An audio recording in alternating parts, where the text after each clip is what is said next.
اور ایسا نہیں ہونا چاہیے تھا. اس سے پاکستان کو نقصان پہنچا, پاکستان کی ایکسپورٹ کو نقصان پہنچا. اب ایسے والے بولے تم ہمارے بارے میں لکھ کے دو گے. بھائی کیسے لکھ کے دو گے تم کسٹم والے؟ اچھا کسٹم والے بھی وردی والے ہیں, ایسے والے بھی وردی والے ہیں, لیکن زیادہ طاقتور وردی بھائی ایسے والوں کی ہے. کیوں نہیں پوچھنا آپ نے کیوں, وجہ کیا ہے؟ انہوں نے کیا کیا, جس کسٹم کے افسر نے لکھ کے دیا تھا اسی افسر کے ایئرپورٹ پہ داخلے میں پابندی لگا دی بندے کو. یار یہ پاکستان ہے یار, قسم خدا کی یار انتہا ہو گئی. یہ تو اس افسر کو نہیں داخل ہونے دے, بول رہا ہے بھائی مجھے کیوں روکا, بولا تو ہمارے خلاف لکھ کے دیتا ہے. اس معاملے پہ جو ہے نا کسٹم ایز اے آرگنائزیشن جو ہے نا وہ کھڑا ہو گیا, اور آج پیر کو تقریباً 2 گھنٹے تک جو ہے 2 گھنٹے یا 3 گھنٹے تک جو ہے ایئرپورٹ کی سرگرمیاں بند رہی ہیں. یہ انٹرنیشنل واقعہ ہے, کسی انٹرنیشنل ایئرپورٹ کی سرگرمیاں اس لیے بند ہو گئی کہ اس ایئرپورٹ پہ تعینات ادارے آپس میں دستو گریباں ہو گئے تھے, آپس میں لڑائی چل رہی تھی, ریٹ کی لڑائی, جیسے حدود کی لڑائی ہوتی ہے نا تھانوں کے درمیان, اس طرح ایئرپورٹ پہ یہ لڑائی چل رہی تھی. کس کا اختیار ہے, تم نے ہمارے بارے میں کیسے لکھ کے دیا, کیا تم نے اس کو روکا کیسے؟ بہرحال یہ چلتا رہا. اس میں ایف آئی اے بھی انوالو ہوئی, کسٹم بھی, ایس ایف بھی اور دیگر ادارے بھی اس میں انوالو ہوئے. 2.5 گھنٹے تک جو ہے اس کے جو اثرات ہوئے, جو 2-3 گھنٹے وہاں سرگرمیاں جو معطل رہیں وہ تو معطل رہیں. دنیا نے جو منظر دیکھا وہ اپنی جگہ, لیکن ایک اور بھی تاریخی واقعہ ہوا, یہ بھی میں آپ کو بتاؤں. وہ واقعہ یہ ہوا کہ 3 پروازیں, سعودی ایئر لائن کی پرواز SV3701, قطر ایئر ویز کی پرواز QR611 اور ایئر عربیہ کی پرواز G9543 بغیر کسٹم چیک کے روانہ ہو گئی ہیں. خدا نہ خواستہ اس فلائٹ میں کوئی ممنوعہ چیز, کوئی خلاف ضابطہ, خلاف قانون آئٹم اگر چلا گیا اور کسی اور ایئرپورٹ پہ پکڑا گیا تو اس کا ذمہ دار کون ہوگا؟ جو پاکستان کی بدنامی ہوگی. یہ چند افراد اپنے آپ کو اتنا طاقتور سمجھتے ہیں کہ ان کی نظر پاکستان کی کوئی اوقات نہیں رہتی, پاکستان کی کوئی عزت نہیں رہتی. ان کی انا جو ہے وہ پاکستان سے زیادہ طاقتور ہو جاتی ہے. اب وہ 3 فلائٹیں جا چکی ہیں, اڑ گئی ہیں.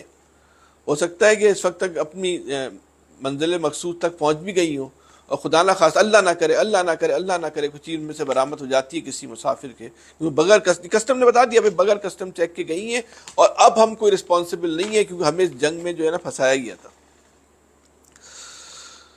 بہرحال یہ جو کچھ ہوا ایک بہت ہی افسوسناک واقعہ تھا.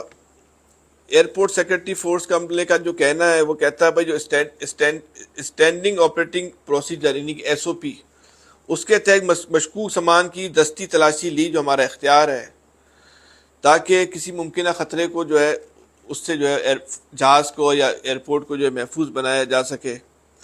بعد ازاں مشکوک سامان سمیت کسٹم کے حوالے کر دیا گیا. سول ایویشن کے ترجمان کا کہنا یہ ہے کہ جناح انٹرنیشنل ایئرپورٹ سے بغیر کسٹم کلیئرنس فلائٹ کی روانگی کی اطلاع درست ہے. کسٹم والے کہہ رہے ہیں بھائی ہو گئی ہیں. کسٹم والے کہتے ہیں کہ ایئرپورٹ والوں نے جو زیادتی, ایس ایف والوں نے زیادتی کی, ہمارا اختیار تھا جس میں وہ جو ہے اس نے جو ہے وہ مداخلت کی. بہرحال اس وقت 2 جو پروازیں ہوئیں اس میں 2 حج پروازیں بھی جو ہیں وہ تاخیر کا جو ہے وہ شکار ہوئیں. یہ CA والوں کا کہنا ہے. عمران کا کہنا ہے کہ بعد میں کوارڈینیشن ہوئی اور صورتحال کو جو ہے وہ بہتر جو ہے وہ بنا لیا گیا, صورتحال کو جو ہے وہ قابو کر لیا گیا.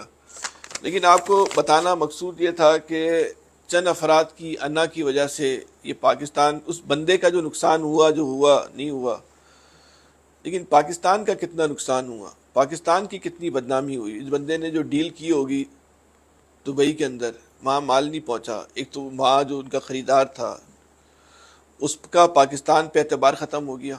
اب کیا وہ کسی پاکستان کے آدمی کے ساتھ وہ ڈیل کرے گا؟ کیا وہ پاکستان میں کوئی بزنس پاکستان کے ساتھ بزنس کرنے کی بات کرے گا؟ کیا دنیا میں مچھلی اور جھینگا سے پاکستان میں ملتا ہے, 100 اور ملکوں میں بھی ملتا ہے, تو پھر وہ وہاں سے کیوں نہیں خرید لے گا؟ اچھا پھر آپ نے اپنے ایکسپورٹ کی چیز کو مشکوک بنا دیا کہ ہماری چیزوں میں تو بھائی کوئی گڑبڑ بھی ہو سکتی ہے. اور پھر جو ایک عزت نفس مجروح کی ایک آدمی کی, اس کی کون قیمت ادا کرے گا یار؟ کون قیمت ادا کرے گا یار؟ 10 لوگوں میں اس کو گالیاں دے رہے ہو, مار رہے ہو, ہتھکڑیاں پہنا دی, وہ چیخ رہا بھائی میرا قصور تو بتاؤ میں نے کیا ہے, اس کو گالیاں دے رہے ہیں یار.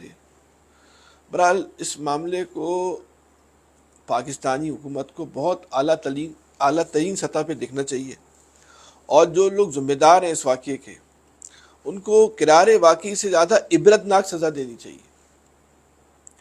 کیونکہ جس طرح ہم کہتے ہیں نا کہ 9 مئی پہ پاکستان پہ اٹیک ہوا، پاکستان کی ریاست پہ اٹیک ہوا، یہ اس طرح کے جو واقعات ہوتے ہیں نا، یہ بھی پاکستان پہ حملہ ہوتے ہیں، یہ بھی پاکستان کی ریاست پہ جو ہے نا حملہ ہوتے ہیں کہ چند افراد اپنے طاقت کے زوم میں جو ہے وہ سمجھتے ہیں ان سے کوئی پوچھنے والا نہیں ہے، وہ جو چاہے کر سکتے ہیں اور وہ کر گزرتے ہیں اور واقعی ان سے نہیں پوچھا جاتا.